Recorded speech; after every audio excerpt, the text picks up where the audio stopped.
Hey folks, welcome to the show, and I apologize that it's a bit of a late game review. It was a late game last night, and maybe I was a little too jubilant about the result to really get focused and work on a video, and so now here I am. Better late than never, and I'm happy you're here. I really am. I hope you consider liking the video if you think I earned it. I'd love to hear your thoughts down in the comment section below, and I'd also be jubilant if you subscribe and turn on notifications, because I don't just talk about the Oilers, but right now I am, and I'm talking about the Canucks as well. I do hope Canucks fans also appreciate this video, even though this is coming from an Oilers fan. I will speak to the Canucks and their successes just the same. Anyways, I suppose I should start off with reffing. I'm not going to talk about reffing through this video. Yes, it was horrendous. Absolutely. I just realized I'm missing a note here. But, Edmonton. Anyways, reffing, yeah, it was horrendous. I saw a lot of Vancouver Canucks fans saying, Canucks versus refs. Canucks aren't getting the calls like Oilers are. And the funny thing is, I saw the same thing on the other side. It was Oilers fans saying Oilers versus refs and this and that. So, there was a lot of missed calls both ways. Vancouver should have been called for too many men on the ice at one point. Didn't happen. Hyman got high sticked. No call. The most egregious one I'm sure a lot of people have seen is when McDavid drew blood on a high sticking when he high sticked Quinn Hughes. I don't think it was intentional, but it was quite careless. Maybe it was intentional, but I don't think there's a lot of evidence to suggest that. He was kind of following his motions, and his stick hit Quinn Hughes' face, draws blood, no call. So yeah, it was pretty bad both ways, absolutely. And if you think that reffing favored one side particularly, I don't think so. Granted, I wasn't keeping score of all the missed calls, but I don't think it really affected the result, but it certainly affected the game. Anyways, that's pretty much it I'm going to talk about reffing. I will say I think a lot of the calls that were made were fair. I saw a lot of Canucks fans mad that McDavid, or no, which penalty was it? Nah, I gotta go down a bit. Yeah, late in the second period, Pius Suter interferes against Connor McDavid. He hits Connor McDavid, and it's called for interference. Like, oh, they're calling a soft penalty for touching McDavid. Well, McDavid didn't even have the puck. He wasn't close to the puck. Like, it's an interference call. It's not a roughing call. It's interference because McDavid didn't have the puck. So I thought all the calls were fair, but maybe a little softer than the ones that were missed. So, yeah, but that's pretty much it. Again, I don't think the result was affected by horrendous reffing. It was just the flow of the game was, but the better team won. And if you look at the stats or watch the game, you will know that.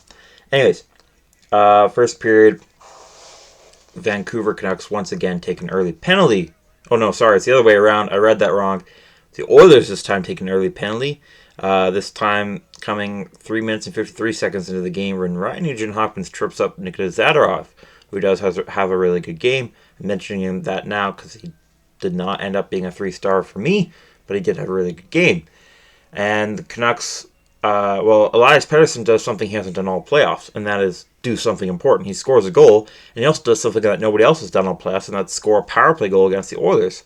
That took 21 seconds into the Canucks power play when Pettersson has a wide open lane to shoot and score. It's, like I said, his first goal of the playoffs. He's assisted by JT Miller and Quinn Hughes.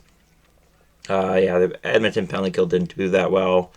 They over a bit too far on the right side, leaving Pettersson a lot of room, and he scored.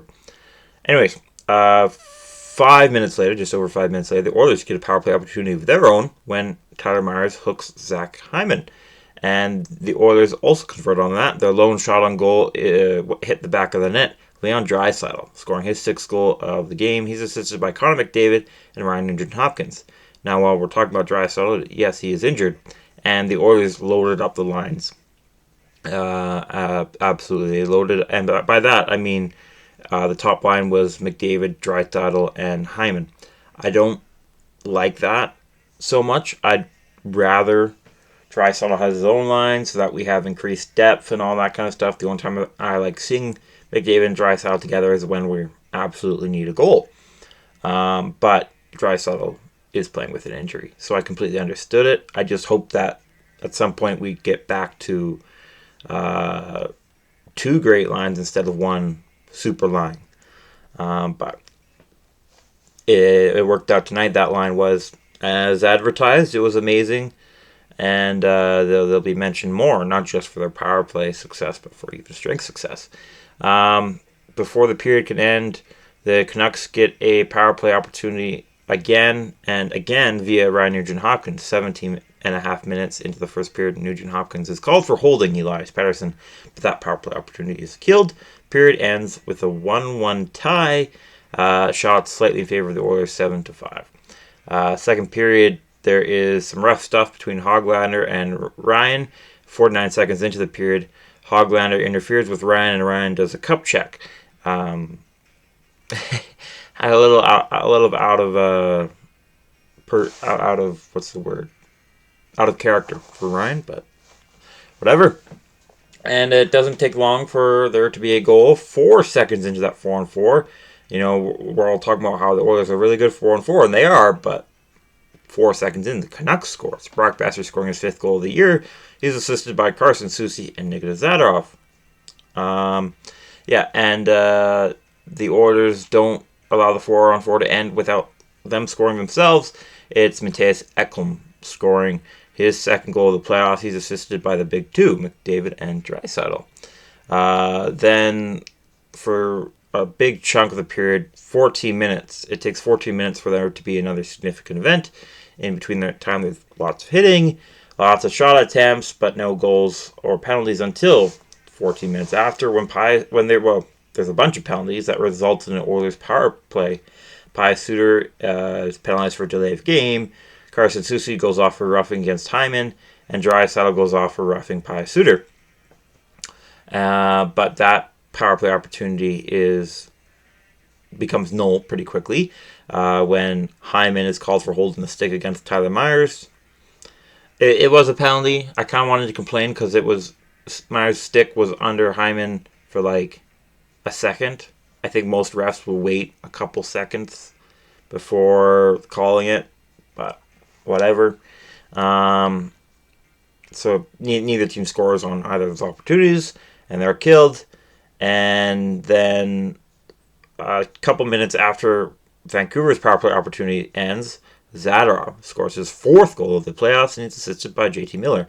It's quite the snipe. It hits the back of Skinner's nameplate and goes into the net.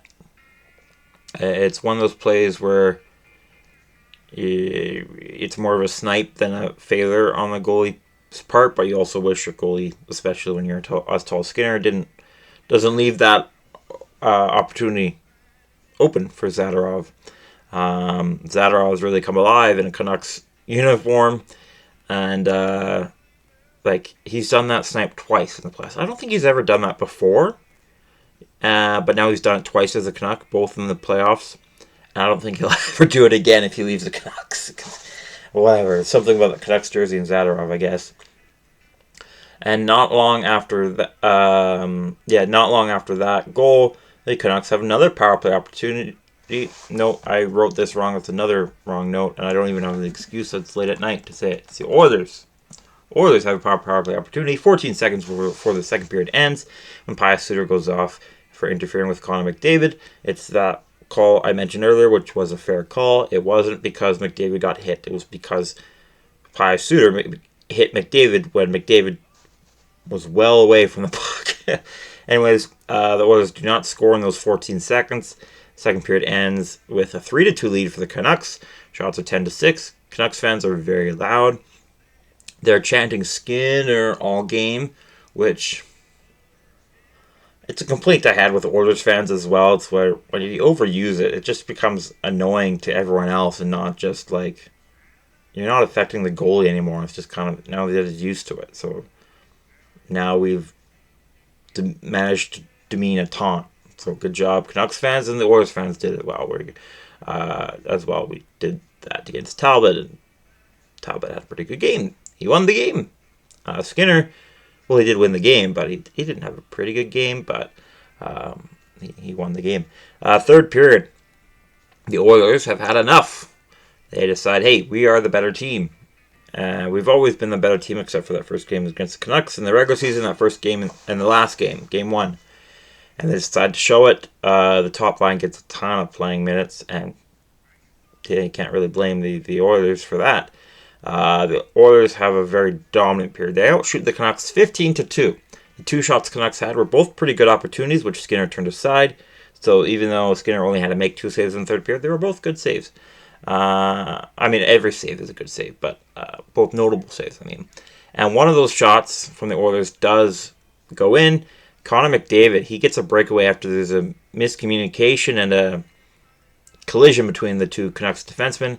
And McDavid scores his second goal of the playoffs. He's assisted by Zach Hyman and Leon Draisaitl. That came 5.5 minutes into the third period. It's a 3-all game.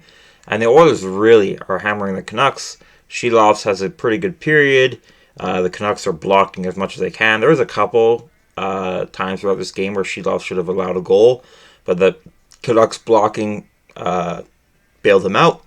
And vice versa, Sheeloffs also bailed out the Canucks a few times here as well. It's what you need, but what you need more is to actually have the puck and shoot on the other net. But the Canucks didn't do that very much in the third period, and the period comes to an end tied 3-all. And the overtime period, I did not want overtime because I was like, my heart can't handle this. I didn't have to handle overtime long, and it did. It was good for me in the end. 5 minutes, 36 seconds in. Ian Cole, who had a pretty good game. He had a bad game 1, but I thought he had a really good game today until this moment, until he deflects an Evan Bouchard flat pass into the back of the net. Evan Bouchard's credit with the game winner. It's his second goal of the playoffs. He's assisted by the big 2, Draisaitl and McDavid. So I will say for Ian Cole, if he didn't deflect the pass, I think Hyman was going to score. Hyman was behind Ian Cole. It was a shot pass to Hyman. Cole tried to deflect it, and he did. Just deflected it the wrong way. And you still hope that Sheeloffs could make that save too, so it's not all on Ian Cole. And I do think Ian Cole had a good game. He just... yeah. It's gotta suck. Anyways, so game ends 4-3 for the Oilers. Shots were 31-19 for the Oilers, though the Canucks did out-hit the Oilers 41-24. The face-offs was a different story from last game. Last game, the Canucks dominated the face-off circle. This time it was a lot closer. Canucks won only 52.2% of the face-offs. Power plays, I forgot to write that down, but I have it right here on my phone.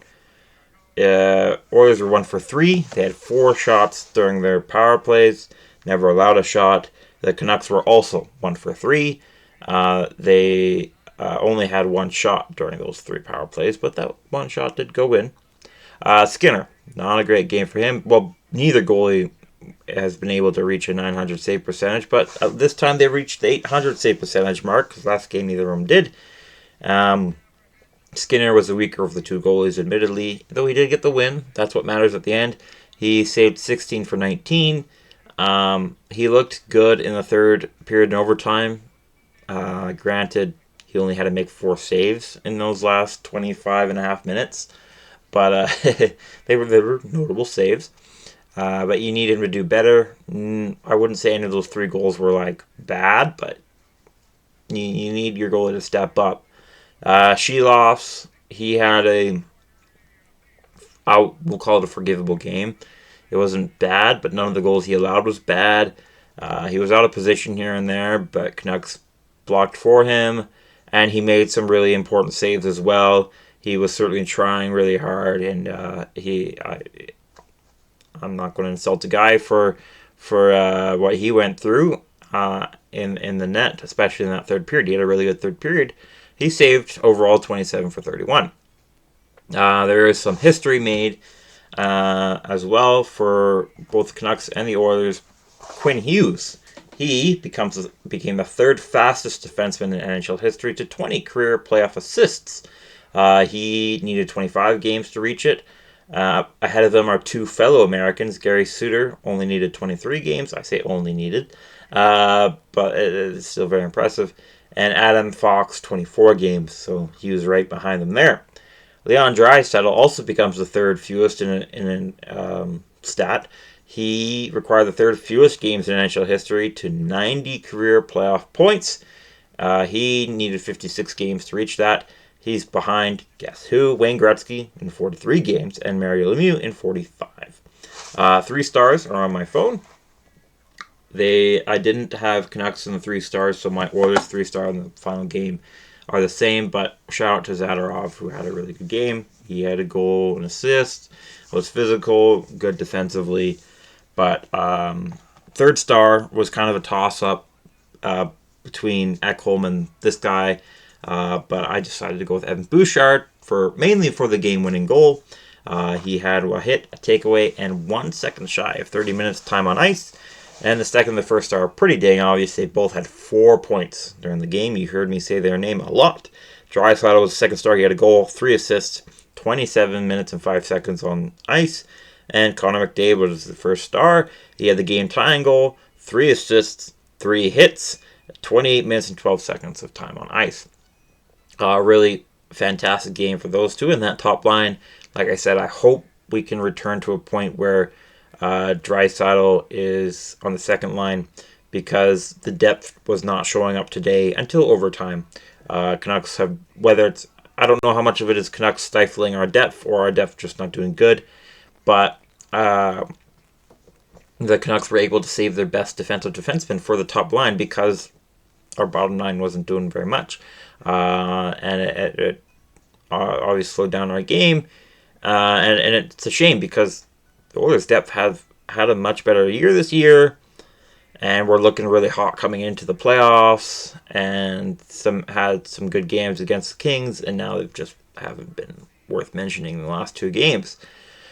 Until now, when I say in a negative light.